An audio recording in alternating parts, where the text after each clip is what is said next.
केलेलं आहे. माझं कुठल्याही हातावर शाही वगैरे नाहीये, पण ते म्हणते तुझं मतदान झालं. पुढची महत्वाची बातमी आपण पाहूयात. निवडणुकांचे निकाल आता 21 तारखेला जाहीर केले जाणार आहेत. त्या अनुषंगानं शेतकरी कामगार पक्षाचे नेते जयंत पाटील यांनी माध्यमांशी बोलताना काय प्रतिक्रिया दिलेली आहे आपण ऐकूयात. तर शेतकरी कामगार पक्षाचे नेते जयंत पाटील यांनी देखील आता आपली भूमिका स्पष्ट केलेली आहे. त्यांनी माध्यमांशी बोलताना महत्वाची प्रतिक्रिया दिली. खरं तर निवडणुकीच्या संदर्भात महत्वाचा निकाल कोर्टानं दिला आणि त्यानंतर निवडणूक आयोगानं देखील महत्वाची भूमिका मांडली. त्यानंतर अनेक प्रतिक्रिया देखील राजकीय वर्तुळातून आलेल्या आहेत. शेतकरी कामगार पक्षाचे नेते जयंत पाटील यांनी नेमकं काय म्हटलंय ते आपण ऐकूयात.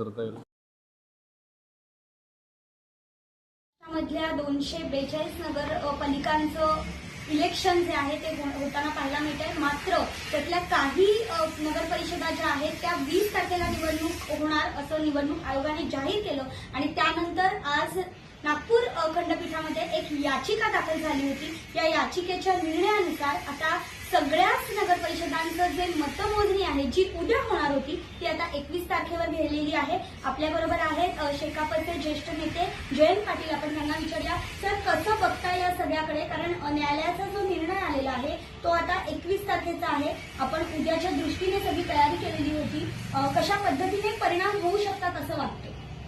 नाही, आता याची विश्वासार्हता निवडणूक आयोगाची लुप्त पावली अशी मला वाटतं. जी विश्वास निवडणूक आयोगावर होता तो राहिला नाही. महाविकास आघाडीच्या वतीनं आम्ही माननीय पवार साहेबांच्या नेतृत्वाखाली गेली 3-4 महिने हे सातत्यानं या मतदार याद्या, खोटी मतदार संख्या आणि डबल मतदार एकाच्या मतदाराची नाव 300 वेळा एका माणसाचं नाव असलेलं विक्रम त्याने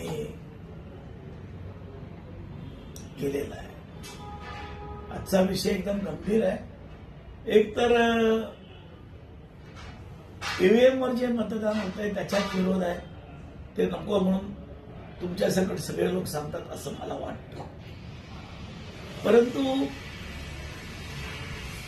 आज जे मतदान आहे होत आहे त्याच्याद्वारे त्याला मतदारांना तुम्ही लोकांना शंका आहे. जनतेला वाटतं की हे खोटं आहे, याच्यात ऍडजस्टमेंट आहे, ती आहेच.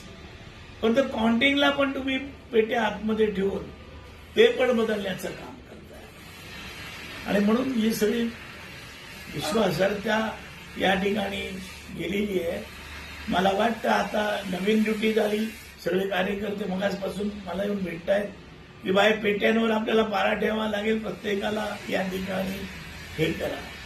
पण कुठेतरी भाई भीती वाटतेय की या 15 दिवसांमध्ये किंवा जे काही दिवस गेले पेट्यांची एक भीती अशी वाटते. काल तुम्ही 10 वाजेपर्यंत प्रचार ठेवला तर चालू ठेवला 10 वाजेपर्यंत. लोकांचं म्हणणं आहे पैसे वाटण्यासाठी तुम्ही वेळ वाढवलेला. राज्य शासनाची कारण 10 वाजता आमच्या आयुष्य म्हणजे कधी स्वातंत्र्य झाल्यानंतर कधी असं नाही, स्वातंत्र्यपूर्व काळात सुद्धा असं झालेलं नाहीये की प्रचार हा 48 तास बंद होतो 2 दिवस. आणि आज प्रचार काल 10 वाजेपर्यंत होता. आणि ह्याची दखल घेत नाही. जोपर्यंत जागृत एवढी करण्याची जबाबदारी आमच्यासारख्या कार्यकर्त्यांवर आहे की रस्त्यावर आल्याशिवाय याच्यामध्ये हे येत नाही आणि त्याला क्रांतीच करावी लागेल असं वाटतं. हे काय आता संशय काय, हे मर्यादा आहे मला तुम्हाला बोलायला. तुम्ही तेवढं दाखवणार पण नाहीये. पण मला वाटतं काही गोष्टी तुम्ही शॉर्ट करून तिथे दाखवा की आज जी विश्वासार्हता गेलेली आहे त्या विश्वासार्हतेमध्ये प्रत्येक निवडणुकीच्या यंत्रणेमध्ये बदल करतात. जे होत नाही अपेक्षित आहे. स्वातंत्र्यपूर्व काळात पण पोस्टर बनतात, या हाताने मतदान होतं. मग आता त्याच्यामध्ये जो बदल करताय ते काही बरोबर नाही आहे. तो मुद्दा बाजूला राहिला. तुम्हाला किती वापरायचं वापरा. पण तो आज याच्यामुळे जनतेमध्ये भरपूर शंका झाली. उद्या तुम्ही हे 8 दिवस चालणार आहे, हा विषय 8 दिवस चालणार आहे. तर तुम्ही त्याच्यामध्ये त्याचा आम्ही तीव्र निषेध